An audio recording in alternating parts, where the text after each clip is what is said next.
오늘도 주님의 말씀을 통해 하나님 나라를 누리는 복이 있기를 주님의 이름으로 축원합니다. 우리 한번 앞뒤 좌우에 있는 분들하고 인사하겠습니다. 사탄에게 지지 마세요. 사탄에게 지지 마세요. 승리합시다. 승리합시다. 여러분, 오늘 본문의 말씀은 또 우리 어린이들이 좀 이해하기는 좀 어려운 부분들이지만 성적인 순결에 대해서 말하고 있고요. 또 이 당시 이 시대에 여러 가지 그 성적인 순결에 문제가 되는 상황들을 제시하면서 예를 들어서 말씀하고 있는 거죠. 그런데 결국에는 핵심은 무엇이냐라는 거예요. 여러 가지 예를 들어서 지금 쭉 다 설명을 하고 있어요. 근데 그 가운데 핵심은 무엇인가? 정말 순결한 자들이 되라는 거죠. 순결한 자가 되라는 거예요. 이런 경우만 우리가 딱 지키면 된다라는 것이 아니라 정말 순결한 자들이 되기를 하나님은 원하고 계신다는 거예요. 먼저 13절부터 21절까지는 혼인의 순결에 대해서 말하고 있어요. 혼인했으면 그 혼인한 정상적인 남자와 여자 간에 그 이룬 그 가정을 순결하게 지켜나가야 된다는 거죠. 그런데 13절에 누구든지 아내를 맞이하여 그에게 들어간 후에 그를 미워하여 비방거리를 만들어 그에게 누명을 씌워. 그러니까 뭔가 이 순결함을 서로 간에 지켜야 돼요. 그런데 남편이 아내를 미워하기 시작한 거예요. 그러니까 누명을 씌워서 이 여인이 처녀가 아니다, 순결하지 못하다, 이렇게 거짓으로 누명을 씌웠다는 거죠.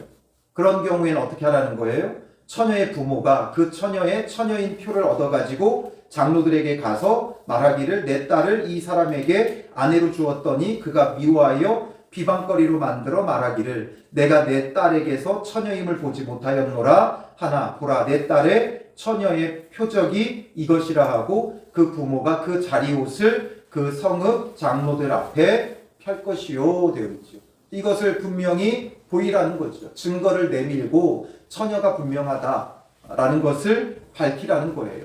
그래서 이 여인이 정말 부정한 일이 없고 성적으로 순결함을 지켜왔고 그리고 결혼했다라는 것을 밝히게 되면 성읍 장로들은 그 사람을 잡아서, 그러니까 누명 씌운 남편을 잡아서 때리고 은 100세겔을 벌금으로 받아 아버지에게 주고 또 그 여자는 그 남자가 평생에 버릴 수 없는 아내가 되게 하려니와. 그러니까 평생에 버릴 수 없는 아내다라는 거죠.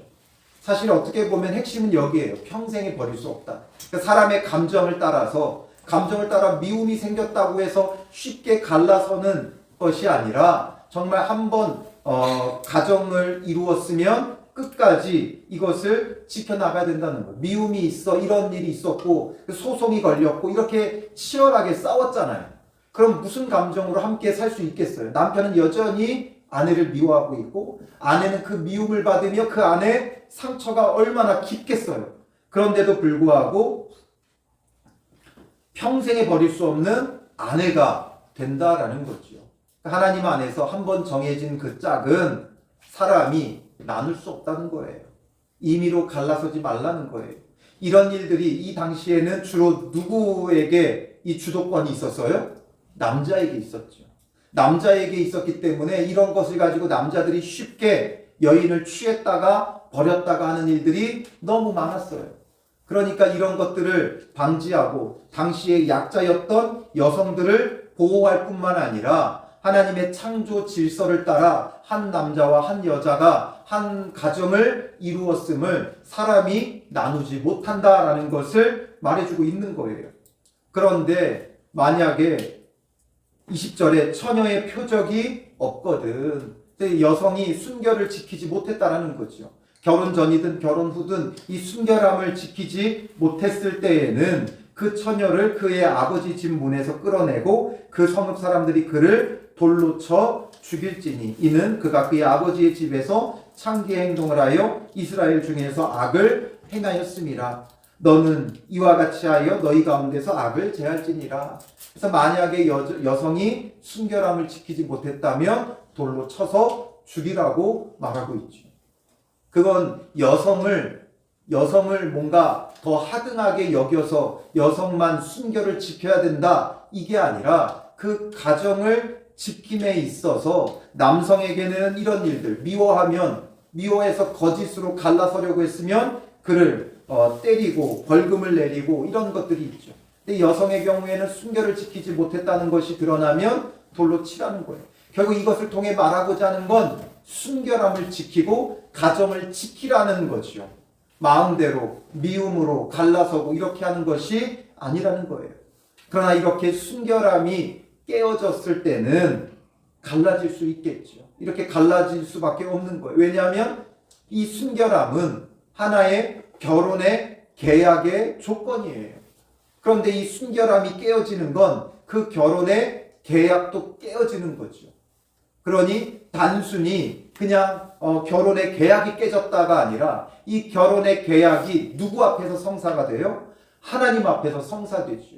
그러니 그 계약을 통해 하나님께서 맺어주는 짝이 되어졌어요. 그런데 사람이 임의로 갈라서는 것은 결국에는 하나님과의 그 관계도 깨어짐을 말하고 있는 거예요. 그러니 이런 육적으로 순결하지 못하면 하나님과의 그 관계 속에서도 그 순결함을 지킬 수가 없는 거지요. 우리의 육적인 순결은 무엇과 연관이 되어 있냐면 영적인 순결과도 아주 밀접하게 연관이 되어 있어요. 육적으로 순결하지 못한데 하나님 앞에 순결할 수 있느냐? 절대 없다는 거죠. 육적으로도 순결하지 못하는데 어떻게 영적으로 순결할 수 있겠어요? 육적인 것보다 더 세밀하고 더 엄밀한 게 영적인 것인데 육적인 것은 순결하지 못한데 영적인 것은 순결하다. 말이 될 수가 없는 거예요. 그러니 우리에게 정말 중요한 것, 이렇게 해서 말하고자 하는 건 육적 순결을 통해 영적인 순결이 함께 공유되어지기 때문에 그런 거죠. 그리고 또 계속해서 말해요. 22절에 어떤 남자가 유부녀와 동침한 것이 드러나거든 그 동침한 남자와 그 여자를 둘 다 죽여라고 말하고 있죠. 그리고 어떤 남자가 유부녀와 동침했다. 유부녀라는 조항이 달려있죠. 그러니까 이 유부녀는 남편과 어떤 관계가 있는 거예요? 계약 관계가 있는 거고 결혼의 계약 관계가 있는 것이고 이건 하나님과 함께 맺은 계약 관계예요.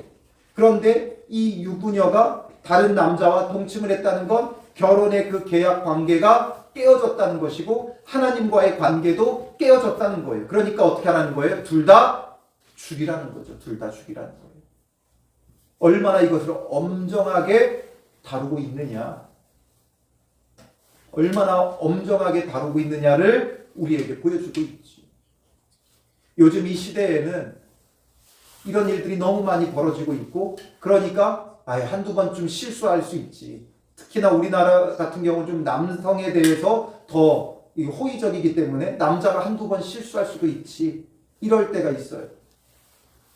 그리고 또 요즘은 너무나 자연스럽게 결혼 관계가 있으면서도 따로 애인을 두고 이런 경우들이 너무나 많이 있어요. 그러나 이것이 단순히 그냥 바람났다, 간음이다 이런 차원을 넘어 하나님과의 그 계약 관계도 깨어짐 속에 놓여진다는 걸 놓치면 안 돼요. 그리고 23절에 처녀인 여자가 남자와 약혼한 후에 약혼이 되어 있다는 거예요. 그런데 어떤 남자가 그를 성중에서 만나 동침하면 너희는 그들을 둘 다 성문에서 끌어내고 그들을 돌로 쳐 죽일 것이니 말하고 있죠. 약혼했다 할지라도 결혼하지 않고 약혼했다 할지라도 약혼도 이미 결혼과 다름없기 때문에 둘 다 죽이라는 거예요. 그런데 그 가운데 어떤 조항이 또 달려 있어요? 그 처녀는 성 안에 있으면서도 소리 지르지 아니하였으니요. 이 얘기는 뭐예요? 그러니까 이거는 강제적으로 겁탈당한 게 아니라는 거죠. 그러니까 강제적으로 겁탈당했을 때는 남자만 죽여요. 당연한 거죠. 그런데 지금 성 안에서 이렇게 둘이 발각된 건 강제성이 없다는 거죠. 왜냐하면 강제적으로 겁탈하려고 했다면 소리를 질러 주변 사람들에게 당연히 들리게 했을 거니까. 그러니까 이걸 가지고 빠져나가지 못한다는 거예요. 나는 겁탈당했다. 나는 억울하다. 이렇게 주장할 수 없다는 거죠. 그리고 25절에 만일 남자가 어떤 약혼한 처녀를 들에서 만나서 강간하였으면 이게 이제 겁탈하는 경우죠. 그러면 그 강간한 남자만 죽일 것이요 말하고 있어요.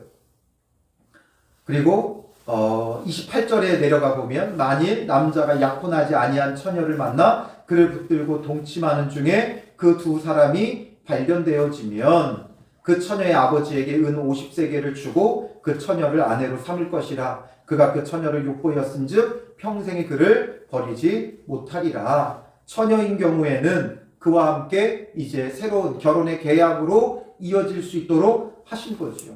이게 지금 이런 세세한 법들이 지금의 기준과 잣대를 가지고 이게 옳으냐 그르냐를 떠나서 이렇게까지 여러 가지 그 당시에 벌어질 수 있는 경우들, 그 당시 그 사회 그 문화 속에서 벌어질 수 있는 이 문제들을 다룬 거예요. 이 문제의 핵심은 그러면 어디에 있어요? 순결의 문제죠. 또 30절에 사람이 그 아버지의 아내를 취하여 아버지의 하체를 드러내지 말지니라 말하죠. 이게 전부 다 말하고 있는 건 육체적인 순결에 대해서 이야기하고 있는 거예요. 오늘 이 시대 가운데 육체적인 순결을 외치는 곳은 세상에서 찾아보기가 어려워요. 오직 교회 외에는 육체적인 순결을 말하지 않아요. 육체적인 순결을 말하면 사람들은 그게 뭔가 구시대적이고 고리타분하고 옛날 사람들이나 하던 거다 이렇게 여기는 경우들이 너무 많이 있어요. 믿는 사람들 가운데도 이제 이런 것에 대해서 너무 가볍게 여기죠. 그래서 이제는 이런 성적인 부분을 개인의 권리와 개인의 자유로 여기는 그런 시대 속에 변해가고 있어요. 점점 변해가고 있고, 그러니까 이런 것들을 통해 육체적인 쾌락을 쫓는 것을 인간의 당연한 욕구인 것처럼 마치 식욕과 같은 그냥 인간의 단순한 욕구인 것으로만 추구하는 경향으로 점점 변해가고 있어요. 그러니까 육체적으로 점점 타락해가고 무분별하게 이렇게 사람들이 살아가면서 성적으로 타락해가는 거죠. 구약의 하나님께서 물로 심판하신 이후에 정말 강력하게 심판하셨던 사건이 뭐예요? 소돔과 고모라 성이죠. 이 소돔과 고모라 성이 심판받았던 건 육체적인 성적인 타락이 아주 중요한 부분이에요. 결국 성적인 타락은 영적인 타락과 너무나 밀접한 관계가 있기 때문에 성적으로 타락하면 영적으로는 완전히 죽어질 수밖에 없어요. 그래서 육적인 순결이 우리의 영적인 부분과 너무 밀접한 관련이 있기 때문에 지금 모든 죄들에 대해 다 뭐라 그래요? 순결을 어긴 경우에는 돌로 쳐서 죽이라고 말하고 있죠. 그리고 계속 반복해서 하는 말은 뭐예요? 악을 제할지니라. 이건 악한 일이라는 거죠. 이 시대 사람들은 이것은 인간의 본능이고 욕구고 즐거움이고 자유고 권리인 것처럼 말하지만 하나님은 분명히 이것을 뭐라고 말해요? 악이라고 말하고 있어요. 악. 그러니까 악을 제하라고 우리에게 말씀하고 있죠. 21절 마지막에 너는 이와 같이 하여 너희 가운데서 악을 제할지니라. 그리고 22절에 이스라엘 중에 악을 제할지니라. 또 24절 마지막에 너는 이같이 하여 너희 가운데에서 악을 제할지니라. 악을 제해라 라는 거예요. 우리의 육적인 순결함이 영적 순결함과 직결되어 있어요. 밀접한 관계예요. 육적으로 순결하지 못하면 자연스럽게 영적으로도 순결할 수 없어요. 그런데 하나님은 우리의 이 구원을 통해 신랑 되신 예수 그리스도와 우리를 신부로 세우려고 하고 계세요. 바로 이 혼인 관계로 그리스도와 교회, 성도의 관계를 성경은 설명하고 있어요. 그러니 예수 그리스도와 우리와의 관계는 순결함이 요구되어지는 관계예요. 육적으로도 순결할 수 없는 사람들이 영적으로는 어떻게 순결할 수 있겠습니까? 요한계시록 19장 7절부터 10절 말씀 같이 읽어볼까요? 우리가 즐거워하고 크게 기뻐하여 그에게 영광을 돌리세 어린 양의 혼인 기약이 이르렀고 그의 아내가 자신을 준비하였으므로 그에게 빛나고 깨끗한 세마포 옷을 입도록 허락하셨으니 이 세마포 옷은 성도들의 옳은 행실이로다 하더라. 천사가 내게 말하기를 기록하라. 어린 양의 혼인잔치에 청함을 받은 자들은 복이기가 당하고 또 내게 말하되 이것은 하나님의 참되신 말씀이라 하기로 내가 그 발 앞에 엎드려 경배하려 하니 그가 나에게 말하기를 나는 너와 및 예수의 증언을 받은 내 형제들과 같이 된 종이니 삼가 그리하지 말고 오직 하나님께 경배하라. 예수의 증언은 예언의 영이라 하더라. 아멘. 어린 양의 혼인 기약이 이르렀다라는 거죠. 그리고 그의 아내가 자신을 준비하였으므로 그의 아내가 자신을 준비한다는 거죠. 그러니 신부된 교회 성도들이 자신을 준비해야 돼요. 무엇으로 자신을 준비해요? 빛나고 깨끗한 세마포 옷을 입도록 허락하셨다라는 거예요. 그러니까 빛나고 깨끗한 세마포 옷으로 우리가 준비해야 돼요. 이걸 허락하셨다는 거예요. 그러니까 이전에는 우리가 이렇게 빛나고 깨끗한 세마포 옷을 입을 수도 없는 존재였어요. 예수 그리스도로 말미암아 이제는 입도록 허락받았다는 거죠.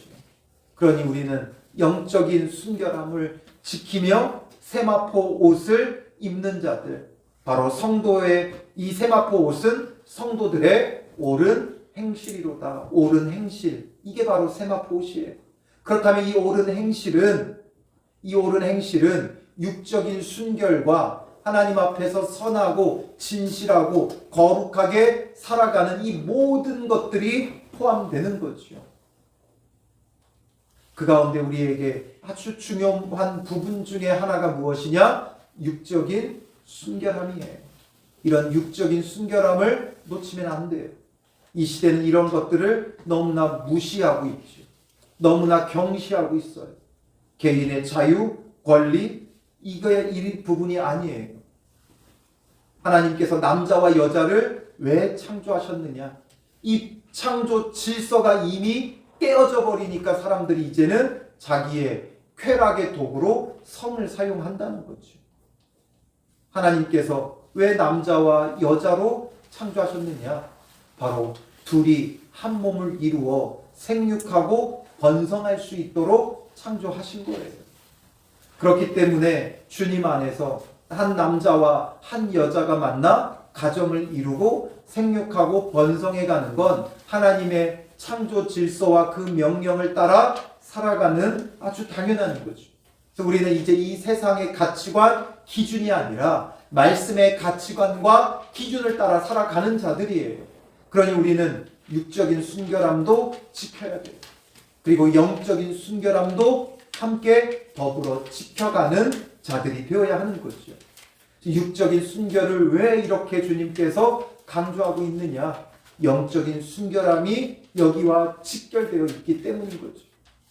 그래서 우리는 우리의 삶 속에서 가정을 이룬 자들은 자신의 아내에게, 자신의 남편에게 정말 순결한 신랑, 신부가 되기를 힘써야 돼요. 그리고 우리 젊은 어린이들, 학생들은 정말 순결한 신부, 신랑이 되기를 준비해가는 자들이 되어져야 돼요. 세상의 가치관을 따르지 말고 오직 주님의 말씀을 따라 순결한 자들로 늘 준비되고 예비되어 있어야 되는 거죠. 영적으로도 육적으로도. 우리는 주님 안에서 이 순결함을 늘 지켜가야 돼요.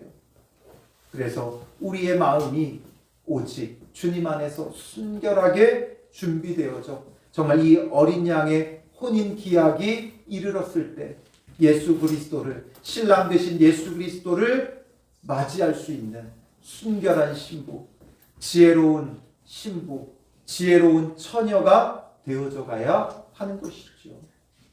그래서 우리가 주님 안에서 무엇이 정말 순결함인가? 우리의 육적인 순결함과 영적인 순결함을 위해 이제 우리가 끊어내야 할 것들을 끊어내야 되는 거예요.